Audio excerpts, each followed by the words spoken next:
तो दोस्तों finally Boris Johnson का दौरा हुआ भारत में और उन्होंने यहाँ कर जो कुछ भी किया, जो कुछ भी कहा, इसके बाद यकीनन भारत और यूके के बीच में एक नया रिलेशनशिप उन्होंने जोड़ दिया।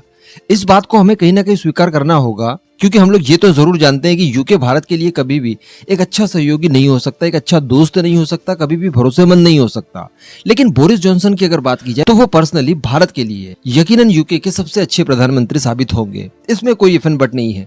उन्होंने भारत के स्टैंड को सराहा है, यानी जो भी रशिया और यूक्रेन के मामले को लेकर भारत का स्टैंड रहा है अभी तक, उसको उन्होंने भारत के ऊपर छोड़ दिया है और भारत की ये निजी राय हो सकती है, इस बात को स्वीकारते हुए उन्होंने ये कोशिश की है कि रशिया की तरह ही अपने आप को बनाया जाए, ताकि भारत रशिया जितना ही बिलीव यूके के ऊपर करे। वैसे ये कितना पॉसिबल होगा ये हम सभी लोग जानते हैं, क्योंकि यूके में हमेशा बोरिस जॉनसन तो रहने नहीं वाले प्राइम मिनिस्टर के पद पर। आने वाले समय में कुछ और प्राइम मिनिस्टर आ सकते हैं। इनकी जो डीप स्टेट काम करती है यहाँ पर, क्या वो भारत के साथ हमेशा वफादारी कर सकती है, इस बात की कोई गारंटी नहीं दी जा सकती। लेकिन वैसे यहाँ पर जो पॉसिबिलिटीज थी उनके दौरे से पहले, वो मैंने आपको खुलकर बताई थी। मैंने आपसे कहा था उनके आने के पहले ही, आज से 5-6 दिन पहले, कि बोरिस जॉनसन जब भारत आएंगे तो डेफिनेटली टेम्पेस्ट का ऑफर भारत को किया जाएगा। टेम्पेस्ट दरअसल यूके का 6th जनरेशन का फाइटर एयरक्राफ्ट प्रोग्राम है। जो दुनिया में कुछ चुनिंदा फाइटर एयरक्राफ्ट प्रोग्राम चल रहे हैं 6th जनरेशन को लेकर, उनमें से एक टेम्पेस्ट भी है और अच्छा खासा नाम इसने हासिल कर लिया है।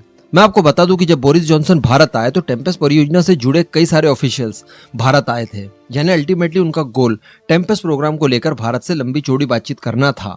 इस दौरान बताया जाता है कि उन्होंने पहले की तरह ऑफर दिया है। यहाँ पर मैं आपको बता दूं कि टेम्पेस्ट में अकेला यूके नहीं है, बल्कि इटली भी पार्टिसिपेट कर रहा है, स्वीडन भी कर रहा है और जापान, जो कि खुद का अपना 6th जनरेशन का फाइटर एयरक्राफ्ट बना रहा है, वो भी बताया जा रहा है कि काफी हद तक संभावनाएं हैं कि इस प्रोग्राम को वो ज्वाइन कर लेगा, ताकि कहीं ना कहीं यहाँ की टेक्नोलॉजी का इस्तेमाल वो अपने फाइटर एयरक्राफ्ट में भी कर सके।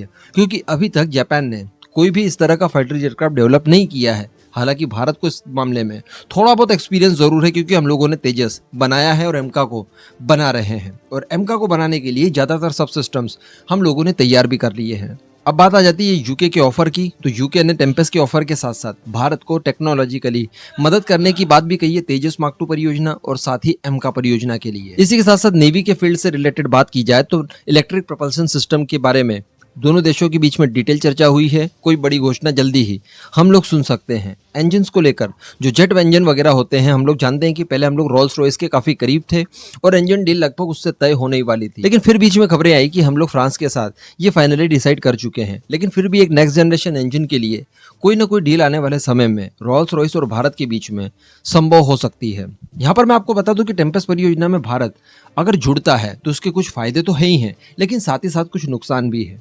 फायदे ये हैं कि भारत को इसकी टेक्नोलॉजी मिल सकती है। इस तरह से बड़ी परियोजना जब होती है जिसमें कई सारे पार्टिसिपेट करते हैं, तब एक ही देश के ऊपर ज्यादा इकोनॉमिकली भार नहीं आता।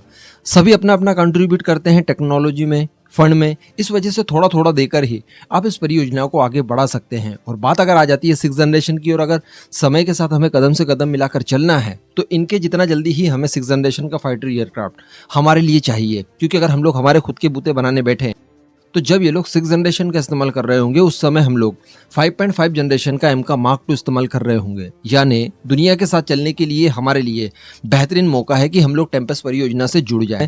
लेकिन यहाँ पर कई सारी हमारी शंकाएं भी है। अगर FGFA प्रोग्राम में रशिया भारत के साथ गद्दारी कर सकता है, रशिया कोई कल्पना भी नहीं कर सकता, लेकिन की उसने, हम सब जानते हैं, तो क्या भरोसा है कि यूके हमारे साथ वफादारी करेगा। हो सकता है आने वाले समय में प्राइस को लेकर किसी तरह की कोई प्रॉब्लम क्रिएट कर दे यूके। टेक्नोलॉजी सौंपने की जब बात आए तब वो मुकर जाए, और कई सारी चीजें बीच में आती है। तो इस वजह से यूके के साथ जुड़ना कहीं ना कहीं भारत के लिए शायद सही नहीं होगा। दूसरी बात कि अगर हम लोग टेम्पेस्ट परियोजना से जुड़ भी जाते हैं और वहां पर फंडिंग हम लोग शुरू कर देते हैं, काम शुरू कर देते हैं, तो कहीं ना कहीं इसका इम्पैक्ट हमारे एमका पर जरूर पड़ेगा। इतना ज्यादा फंड तो हमारे पास नहीं है कि हम लोग एक साथ 2-2 परियोजनाओं पर खर्च कर लें। दूसरी बात, जब आपके पास एक ऑप्शन आ जाता है तो कहीं ना कहीं आप आलसी हो जाते हैं, और भारत इस मामले में बहुत अव्वल है। भारत के पास कोई दूसरा ऑप्शन आया तो डेफिनेटली हम लोग पुराने वाले ऑप्शन को लेकर आलसी जरूर हो जाएंगे, इसमें कोई इफ एंड बट नहीं है। इस तरह से जो हमारी खुद की एविएशन कंपनीज है वो कहीं ना कहीं पिछड़ जाएंगी, इन्हें शायद मौका नहीं मिलेगा। तो यहाँ पर जरूरी ज्यादा ये है कि हम लोग टेम्पेस्ट से जुड़ने के बजाय एमका को ही और फास्ट ट्रैक करें। वैसे 6th जनरेशन भी हमारे हाथों से ज्यादा दूर नहीं है। हम लोग कई सारे UCAVs बना रहे हैं। फूफा की अगर बात की जाए तो वो तो ऑलमोस्ट 6th जनरेशन का ही है। एमका की बात की जाए तो वो भी 5.5 जनरेशन का है। तो बहुत ज्यादा दूर हम लोग 6th जनरेशन के वैसे है भी नहीं।